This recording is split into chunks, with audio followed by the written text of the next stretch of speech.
ETV YouTube channels లో మీ వ్యాపార ప్రకటనల కోసం ఈ నంబర్కి కాల్ చేయండి.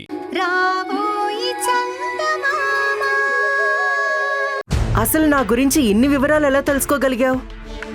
నేను ఒక కేసుని టేకప్ చేశాను అంటే ఆ కేసుకి సంబంధించిన వాళ్ళందరి పుట్టు పూర్వోత్తరాల గురించి తెలుసుకుంటాను. మీతోటి చాలా అవసరం ఉంది.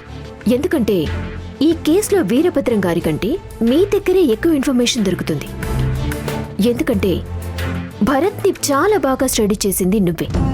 అంతా కరెక్ట్గానే చెప్పావు, కానీ నా ఏమేంటో నీకు అర్థం కాలేదే. నీకేంటి, చాలా మందికి నేనెందుకు వీరభద్రంతో చేతులు కలిపానో, ఎందుకు భరత్కి శిక్ష పడాలని కోరుకుంటున్నానో ఎవ్వరికీ అర్థం కాదు. That is Rudrani. నేనందరికీ అర్థమయ్యేలా ఉంటే ఇన్ని రోజులు ఇలా ఎందుకుంటాను? పైగా పోలీస్ డిపార్ట్మెంట్కి సంబంధించిన వ్యక్తివి కాబట్టి నీతోటి లీగల్గా చాలా విషయాలు డిస్కస్ చేసుకోవటానికి అవకాశం ఉంటుంది. సో ఈ కేసు అయిపోయేంత వరకు నువ్వు నాకు ఫేవర్గా ఉంటావు అనుకుంటున్నాను. Sure, definitely Vaishali. నేను వచ్చిందే అందుకు. భరత్ని ప్రేమించిన మాట వాస్తవమే. తనతో కలిసి జీవితం పంచుకోవాలి అనుకున్నాను. భరత్ కూడా నన్ను పెళ్లి చేసుకుంటానని చాలా రోజులు నమ్మించాడు.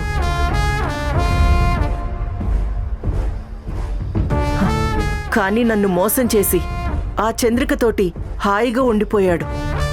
అయినా మనసు చంపుకోలేక తన చుట్టూ తిరిగాను. కానీ చివరికి నాకు నిరాశే మిగిలింది. అన్నింటికన్నా బాధాకరమైన విషయం ఏంటంటే, భరత్ని ఎంతో నమ్మిన లక్ష్మి గారిని అత్యంత దారుణంగా హత్య చేశాడు. అది నేను తట్టుకోలేకపోతున్నాను. అందుకే లక్ష్మి గారి ఆత్మకి శాంతి కలగాలి. దానికోసం నేను ఏం చేయడానికైనా సిద్ధమే. మీలాంటి మంచి లాయర్ కోసం మేం ఏం చేయడానికైనా సిద్ధంగా ఉన్నాం. ఎలాగైనా సరే ఈ కేసు గెలిచి న్యాయాన్ని గెలిపించండి, అంతే. తప్పకుండా.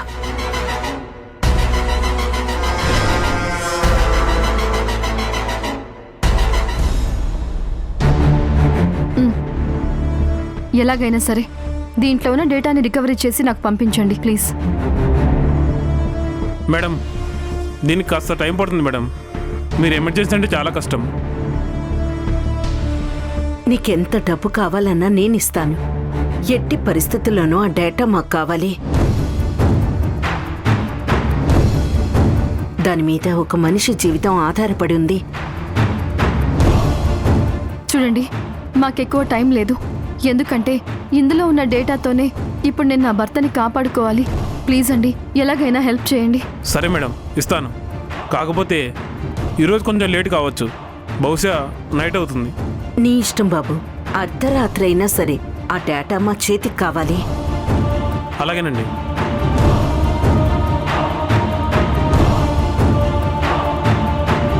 తీసుకోండి. Okay madam.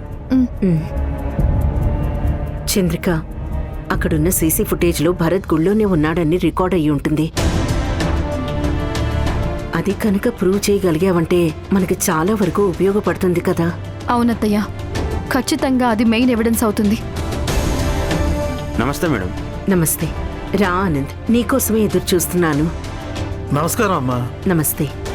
అమ్మ చంద్రిక, ఆ రోజు అన్నదానానికి మన భరత్ వంట మనిషిని మాట్లాడాడు కదా, ఇదిగో ఇతనే.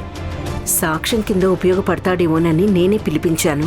చూడండి, ఆ రోజు భరత్ గారు గుళ్ళో అన్నదానం చేయమని, దానికి సంబంధించిన పనులన్నీ చూసుకోమని మీకు చెప్పారు కదా. అవును మేడం. దానికి మీకు డబ్బులు కూడా ఇచ్చారు కదా. అవును మేడం. అయితే మీరు నాకు ఫేవర్ చేయాలి.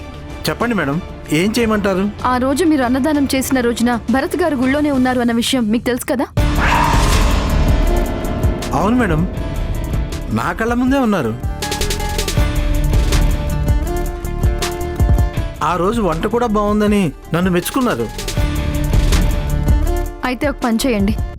ఇప్పుడు మీరు నాకు చెప్పిన విషయాన్ని రేపు కోర్టుకొచ్చి సాక్ష్యం చెప్పగలరా?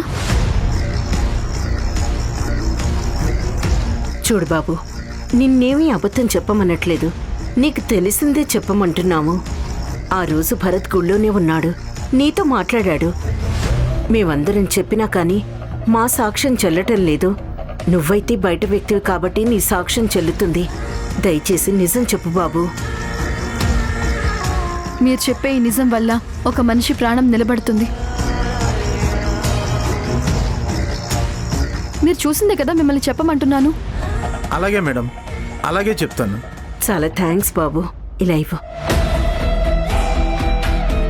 ఇదిగో బాబు. అయ్యో వద్దమ్మా, నాకు డబ్బులేం అవసరం లేదమ్మా. పర్వాలేదు బాబు, తీసుకో. చూడండి, మీరు నిజం చెప్పమన్నారు. అబద్ధం చెప్పడానికైతే డబ్బులు తీసుకోవాలి కానీ నిజం చెప్పడానికి డబ్బులు ఎందుకండి? నేను వచ్చి చెప్తాను. చూడండి, రేపు కోర్టులో ఎదుట లాయర్ మిమ్మల్ని తికమక పెట్టే ప్రశ్నలు ఏమైనా అడిగితే అడగొచ్చు. మీరు కంగారు పడకుండా మీకు తెలిసిన నిజాన్ని నిర్భయంగా చెప్పండి. మిమ్మల్ని ఎవ్వరూ అక్కడ ఏమీ అనలేరు. తప్పకుండా. మరి నేను వెళ్ళొస్తానమ్మా. వస్తాను. మంచిది. మంచిది. చంద్రిక, ఆ హార్డ్ డిస్క్ కి సంబంధించిన డేటా అంతా సాయంత్రానికల్లా వచ్చేస్తుంది. ఇటు వంట మనిషి కూడా మనకి ఫేవర్ గానే సాక్ష్యం చెప్తా అన్నాడు. ప్రాబ్లం లేదు కదా? చూద్దాం అత్తయ్య, మన ప్రయత్నం అయితే మనం చేద్దాం. దీంతో పాటు ఆ రోజు గుళ్ళో మనం అన్నదానానికి అర్చనకి కొన్ని టికెట్స్ తీసుకున్నాం కదా, ఆ టికెట్స్ మనం కలెక్ట్ చేసుకోవాలి. అవి మనకి ఎవిడెన్స్గా ఉపయోగపడతాయి అత్తయ్య. అలాగేనమ్మా, అవి కూడా తెప్పించే ఏర్పాట్లు చేద్దాం. ఏదో విధంగా ఈ కేసు నుంచి భరత్ బయటపడితే నాకంతే చాలు. నైనా వీరభద్ర, ఆ భరత్గాడికి శిక్ష పడుతుందంటావా? ఆ వైశాల్ని నమ్మొచ్చంటావా? అమ్మా, నేను చెప్తున్నాను కదమ్మా, ఎట్టి పరిస్థితుల్లోనూ ఆ భరత్గాడికైతే శిక్ష పడి తీరుతాది. నువ్వట్ట సూచా ఉండు. ఆ వైశాలియే భరత్గాడికి ఉరిశిక్ష ఏపిస్తాది. ఏమో నాయనా, నువ్వు చెప్తా ఉండవు గాని నాకైతే యాడ్నో భయంగా ఉండాది. భయం ఎందుకమ్మా? ఎందుకేందిరా? ఆ ఎమ్మి వైశాలికి లచ్చమ్మంటే చాలా అభిమానం. చిన్నప్పటి నుంచి చారదీసి చదివించినది. ఇంటి కోడల్ని కూడా చేసుకోవాలని చూసినది. అట్టంటమ్మిని చంపినారు అంటే ఏది నిజమో ఏది అబద్ధమో ఆరాలు తీసినది అంటే మనం ఇరుక్కుపోతావురా. నువ్వు అనవసరంగా భయపడమాకు. సగం నీ భయంతోనే ఆ వైశాలికి దొరికేటట్టుండావు. ఇదిగో చూడు, నీకు మరీ అంత అనుమానంగా ఉండదంటే ఆ యమ్మి ముందు నువ్వు తిరగమాకు. అసలు ఆ యమ్మి ముందు నువ్వు నోరెత్తమాకు. అర్థమై ఉండదా? అంతా నేను చూసుకుంటాను. వీరభద్రం గారు, వీరభద్రం గారు, ఏందమ్మి, ఏమై ఉండదు? ఆ చంద్రిక చాలా దూరం వెళ్ళింది. తను ఏమీ చేయలేదులే అని మనం అనుకుంటున్నాం. తను డైరెక్ట్ గా టెంపుల్ దగ్గరికి వెళ్ళి అక్కడ పూజారి గారితోటి, అక్కడ ఎగ్జిక్యూటివ్ ఆఫీసర్ తోటి మాట్లాడిందంట. హత్య జరిగిన రోజు భరత్ గుళ్ళోనే ఉన్నాడని నిరూపించడానికి కావలసిన సాక్ష్యాలన్నీ సంపాదిస్తుంది. చూసినవరా? ఆ ఎమ్మిది ఏముంది అని అనుకుంటుండావు. ఒంటరి ఆడది ఏం చేస్తదలే అనుకున్నావు. ఏమి తెలియనట్టే ఉండి ఎంత బాగా నడుపుతుండాదో చూడు. రేపొద్దున కేసు గెలిచినా గెలుస్తుందిరా. అది గనక కేసు గెలిచినాది అంటే మనమందరం పోయి జైల్లో చెప్పకూడు తినాలి. అమ్మా, నన్ను ఊరికే రెచ్చగొట్టమాకో. నేనంతా చూసుకుంటానని చెప్పున్నాను కదా. ఆ చంద్రిక గుళ్ళో సీసీ ఫుటేజ్ కి సంబంధించిన హార్డ్ డిస్క్ కూడా తీసుకుపోయిందని విన్నాను. అదొక్కటే కాదు, ఆ రోజు పూజ చేయించిన అర్చన టికెట్లు, అన్నప్రసాదం టికెట్స్, వాటికి సంబంధించిన అన్ని వివరాలు సేకరిస్తుందని తెలిసింది.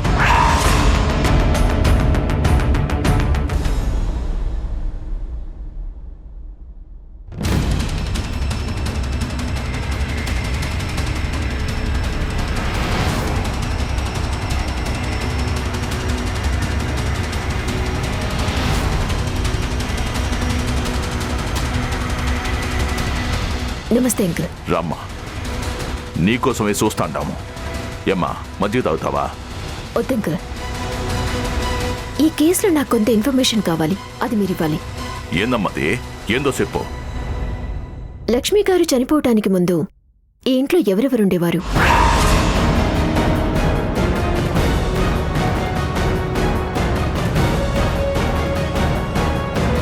అదేందమ్మా అట్ట అడుగుతా ఉండావు? అందరం ఉండాము.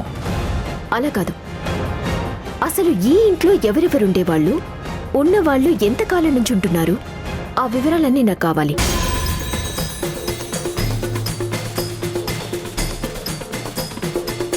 ఎందుకంటే ఇవన్నీ రేపు పొద్దున నాకు కోర్టులో ఉపయోగపడతాయి. దయచేసి ఈ నిజాలు దాచకుండా అన్ని వివరంగా చెప్పండి. అట్టగేనమ్మా. ఇందులో దాచడానికి ఏముండదు. నేను, లచ్చమ్మ, మా అమ్మ, సిద్ధు, రుద్రాని, చంద్రిక, భరత్ వాళ్ళ పాప, ఇంట్లో పని మనిషి తులసని ఒకతుండేది. ఇంతేనమ్మా. ఈళ్ళ ఎప్పుడు ఇంట్లో ఉండేది. మేం మాత్రమే ఉండేవాళ్ళం. ఇక పనోళ్ళు అప్పుడప్పుడు వచ్చిపోతా ఉండేవాళ్ళం.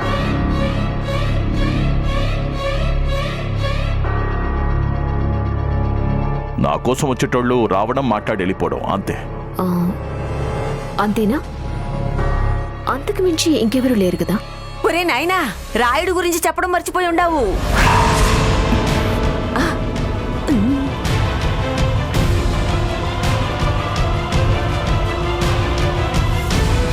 రాయుడా? రాయుడెవరు? ఇప్పుడు అతను ఎక్కడున్నాడు? అవునమ్మా, ఆడి గురించి చెప్పడమే మర్చిపోయాను. ఆడు ఎప్పటినుంచో ఇంట్లో నమ్మకంగా పనిచేసేటోడమ్మా. మేం కూడా వాడు చాలా మంచోడని నమ్మినాం. కానీ ఆడు మాకు ఎన్నిపోటు పొడిసిపోయినాడు. అలాగా? ఏం చేశాడు? ఏం చేశాడంటే ఏం చెప్తామమ్మా. ఆడ భరత్ గాడికి తొత్తుగా మారుండాడు. ఆ రోజు లచ్చమ్మని చంపినప్పుడు కూడా ఆ ఎదవాణ్ణే ఉండాడు. లచ్చమ్మ చనిపోగానే ఇంట్లో ఉన్న డబ్బు, నగలు తీసుకొని పారిపోయి ఉండాడు. మరి డబ్బు నగలు పోయినప్పుడు కనీసం అతని మీద మీరు కంప్లైంట్ ఎందుకు ఇవ్వలేదు? నేను అదే చెప్పానండి. ఇలాంటివి జరిగినప్పుడు వెంటనే మీరు పోలీస్ కంప్లైంట్ ఇవ్వండి అని చెప్తే, ఇదిగో లక్ష్మమ్మ గారు చనిపోయిన బాధలో వాళ్ళు ఎటువంటి స్టెప్ తీసుకోలేదు.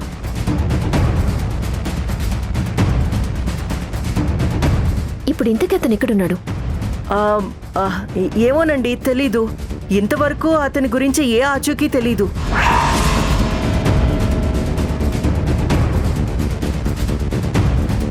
ఫోన్ పనిచేయట్లేదు. అసలు అతని ఊళ్ళో లేనే లేడు. ఎక్కడికి వెళ్ళిపోయాడో మాకు తెలీదు. అవునమ్మా, ఒక్కసారిగా లచ్చమ్మని అక్కడ చూసేసరికి నా మెదడు పనిచేయడం మానేసినది. ఆ డబ్బు, నగలు పోతే పోయినాయని ఇడిచిపెట్టేసినాను. చాలా తప్పు చేశారు అంకుల్. అలా వదిలేయకూడదు. ఇప్పుడు ఈ మర్డర్ కేసులో అతను ప్రధాన సాక్షిగా మారతాడు.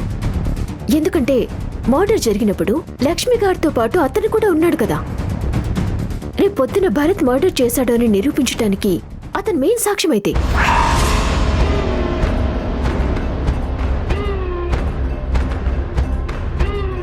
అతనికి సంబంధించిన వాళ్ళు ఎవరైనా ఉన్నారా? అతని కూతురుంది. అవునా? ఇప్పుడు తను ఎక్కడ ఉంటుంది? ఈ ఊళ్ళోనే ఉంటుందమ్మా.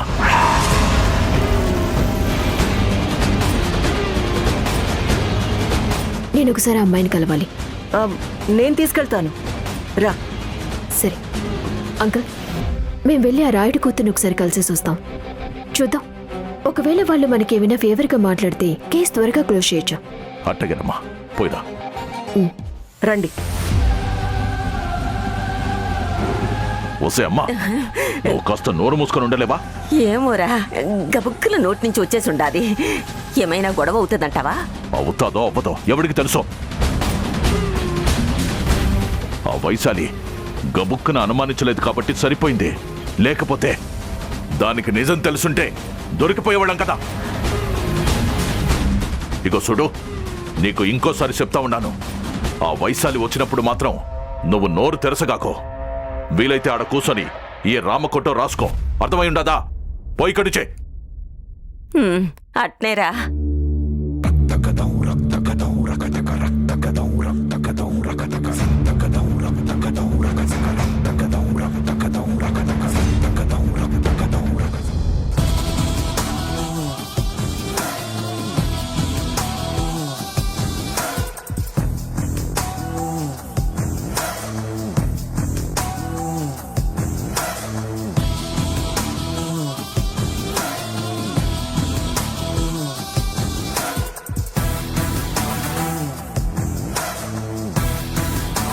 చంద్రిక అంతా అయిందా? అయిపోయింది అత్తయ్య. కేసుకి కావాల్సినవన్నీ అరేంజ్ చేసి పెట్టాను. రేపు కోర్టులో ఎలాగైనా సరే ఆయన ఆ రోజు గుళ్ళోనే ఉన్నారని మనం నిరూపించగలిగామంటే ఇంకా ఏ టెన్షను ఉండదు. దానికి సంబంధించిన అన్ని వివరాలు సేకరించాను. ఆ రోజు మనం తీసుకున్న టికెట్లు, ఆ అన్నదానం వివరాలు అన్నీ రెడీ చేసి పెట్టాను. అవి ఎవిడెన్స్ కింద కొంతవరకు ఉపయోగపడచ్చు. కానీ విట్నెస్లు కావాలి. దానికోసం రాయుడు చాలా అవసరం అవుతాడత్తయ్య. అసలు ఇంతకీ రాయుడు ఏమైనట్టు? అదే నాకు అర్థం కావడం లేదు. ఆ రోజు ఖచ్చితంగా లక్ష్మి గారితో పాటు రాయుడు కూడా వెళ్ళాడు. ఖచ్చితంగా అక్కడ ఏదో జరిగింది. అది రాయుడికే తెలిసి ఉంటుంది. ఆ విషయాలు తెలిసి వీరభద్రం ఏమైనా చేశాడేమో అని అనుమానంగా ఉంది. ఓసారి రాయుడి కూతురు సత్యవతితో మాట్లాడి రావాలత్తయ్య. బహుశా తనకేమైనా వాళ్ళ నాన్న గురించి తెలుసో లేదో వివరాలు కనుక్కోవాలి. రాయుడికి మాట్లాడగలిగిన పరిస్థితి ఉంటే తన కూతురుతోని కాదమ్మా, మనల్ని కూడా కాంటాక్ట్ చేసి ఉండేవాడు. ఎందుకంటే అతనికి మనమంటే చాలా అభిమానం.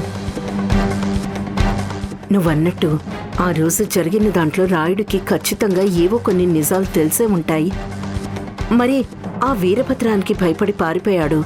లేదంటే నిజంగానే నువ్వన్నట్టుగానే వీరభద్రం ఏమన్నా చేసుంటాడేమో అని భయంగా ఉంది. లేదత్తయ్య, మనం నెగిటివ్గా ఎందుకు అనుకోవాలి? ఒకసారి నేను రాయుడు కూతురు సత్యవతితో మాట్లాడొస్తాను. తనని కలిస్తే మనకు కొన్ని వివరాలు తెలిసే అవకాశం ఉంటుంది. అవసరమైతే ఆ అమ్మాయిని కూడా కోర్టుకు పిలిపించి సాక్ష్యం చెప్పించి ఏర్పాటు చేస్తాను. చంద్రిక, నువ్వు ఒంటరిగా ఎలా వెళ్తావమ్మా? నేను కూడా నీతో వస్తాను పదా. వద్దత్తయ్య, మీరు పాపతోటి ఇక్కడే ఉండండి. నేను వెళ్ళి చూసుకుని వస్తాను. ఆ వీరభద్రం గురించి నీకు తెలియంది కాదు కదా. పైగా ఇది వాళ్ళూరు. వాళ్ళ మనుషులు ఎవరు ఎక్కడ ఉంటారు, ఎక్కడెక్కడ పొంచి ఉంటారో మనకి తెలీదు. ఎటు నుంచి ఏ ప్రమాదం వస్తుందో మనం ఊహించలేము. చూడండి అత్తయ్య, ఇప్పుడున్న సిచ్యువేషన్లో నా మీద అటాక్ చేసేంత ధైర్యం వీరభద్రం చేయడు. మొన్న ఇలాగే పాపని బెదిరించడానికి వచ్చినప్పుడు నేను డైరెక్ట్గా ఇంటికి పోయి వార్నింగ్ ఇచ్చొచ్చాను కదా. అప్పటికే నేనంటే ఏంటో అర్థమై ఉంటుంది. పైగా కోర్టులో కేసు నడుస్తోంది. ఈ టైంలో డిఫెన్స్ లాయర్ మీద అటాక్ చేయించటం అంటే అది ఖచ్చితంగా వాళ్ళకి నెగిటివ్ అవుతుంది. ఎట్టి పరిస్థితుల్లోనూ నా జోలికి రాడు. కాకపోతే మీరు పాప అతనికి దొరకకుండా ఉండాలి. అందుకే వీలైనంత వరకు మీరిద్దరూ ఇల్లు దాటి బయటికి రాకండి. ఆ వీరభద్రాన్ని ఎలా లాక్ చేయాలో నాకు తెలుసు. తన సంగతి నేను చూసుకుంటాను. బంగారు తల్లి, చూడు, చక్కగా నానమ్మ చెప్పినట్టు వినాలి. అల్లరి చేయకూడదు. కడుపు నిండా తిని హాయిగా బజ్జోవాలి, సరేనా? నాన్నని క్షేమంగా ఇంటికి తీసుకొస్తాను. నాన్న ఇంటికి రాగానే మనందరం కలిసి హాయిగా మన ఊరు వెళ్ళిపోదాం, సరేనా? నవ్వు.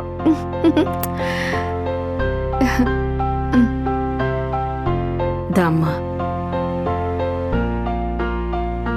వెళ్ళొస్తానత్తయ్య. జాగ్రత్త.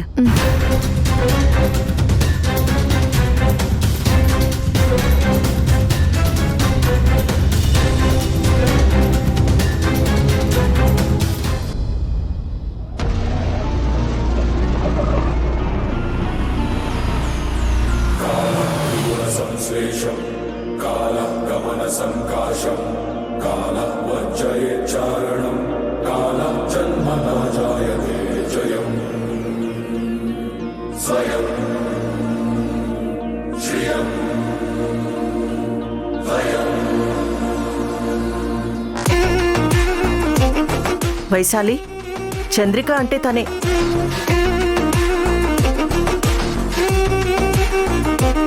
చంద్రిక అంటే నువ్వేనా? నీ పేరేంటి? తను లాయర్ వైశాలి. భరత్ కేసు వాదించడానికి కొత్తగా అపాయింట్ అయిన పబ్లిక్ ప్రాసిక్యూటర్. తన గురించి ఇంట్రడ్యూస్ చేశావు, మరి నా గురించి కూడా చెప్పు. ఈ కేసుని డిఫెండ్ చేయబోతున్న డిఫెన్స్ లాయర్ని. నా పేరు చంద్రిక. ఓ, మీ గురించి చాలా విన్నాను. ఏం విన్నావు? ఏంటి ఏం విన్నావు అంటూ సింగులర్గా మాట్లాడుతున్నావు? ఎదుటి వాళ్ళని గౌరవించడం కూడా చేత కాదా? గౌరవం అనేది ఇచ్చి పుచ్చుకోవాలి. Give respect and take respect అంటారు. తను నన్ను ఏకవచనంతో పిలిచినప్పుడు నేను తిరిగి అంత మర్యాద ఇవ్వాల్సిన అవసరం నాకు లేదు కదా. కనిపిస్తుంది, నువ్వేంటో నీ పొగరేంటో నాకు బాగా తెలుస్తుంది. ఎక్స్క్యూజ్ మీ, మీకు నాకు పరిచయం లేదు. నువ్వు నేను అనుకునేంత చనువు లేదు. ఫస్ట్ టైం ఒక మనిషిని మీట్ అవుతున్నప్పుడు యాజ్ ఎ లాయర్ మీరు నాకు రెస్పెక్ట్ ఇవ్వకుండా మాట్లాడడం ఫస్ట్ తప్పు. నా గురించి పూర్తిగా తెలియకుండా ఎవరో దారిన పోయే ఇలాంటి వాళ్ళ మాటలు విని నా గురించి తప్పుగా మాట్లాడటం ఇంకొక తప్పు. ఇన్ని తప్పుల మీద తప్పులు చేసే మీరు ఒక పబ్లిక్ ప్రాసిక్యూటర్గా న్యాయం చేయడానికి వచ్చారా? కట్టుకున్న భర్తుండగా మరో మగాడికి భార్యగా నటించడానికి వచ్చావు నువ్వు. నీకు నేను మర్యాద ఇవ్వాలా? అసలు అలా ఎలా నటించగలిగావు? ఇదంతా డబ్బు కోసమేగా. అంటే డబ్బు కోసం నువ్వే పనైనా చేస్తావా? నీకంటూ ఒక ఎథిక్స్ వాల్యూస్ ఇవేవి లేవా? ఏంటి వైశాలి, నువ్వు ఎవరిని పట్టుకొని ఏం అడుగుతున్నావు? ఎథిక్స్ వాల్యూసా? అలాంటి పదాలకు అసలు తనకి అర్థం తెలుసా? నాకు తెలియదు, నీకు బాగా తెలుసు కదా. పెళ్ళైన మగాడితో తిరుగుతూ రెండో పెళ్లికి సిద్ధపడిన నువ్వు నాతో వాల్యూస్ గురించి ఎథిక్స్ గురించి మాట్లాడాలి. చూడండి పబ్లిక్ ప్రాసిక్యూటర్ గారు, మన చుట్టూ తిరిగే మనుషులను బట్టి మన వ్యక్తిత్వాన్ని అంచనా వేస్తారు. మీ చుట్టూ ఇలాంటి మనుషులు తిరుగుతున్నంత కాలం మీ వాల్యూ తగ్గిపోయే అవకాశం ఉంది. Be careful. ఏమో అనుకున్నాను కానీ నేను ఎక్స్పెక్ట్ చేసిన దానికంటే నువ్వు చాలా తెలివిగా ఉన్నావు. డబ్బు కోసం నువ్వు నీ భర్త ఇద్దరు కలిసి అన్యాయంగా లక్ష్మి గారిని చంపేశారు.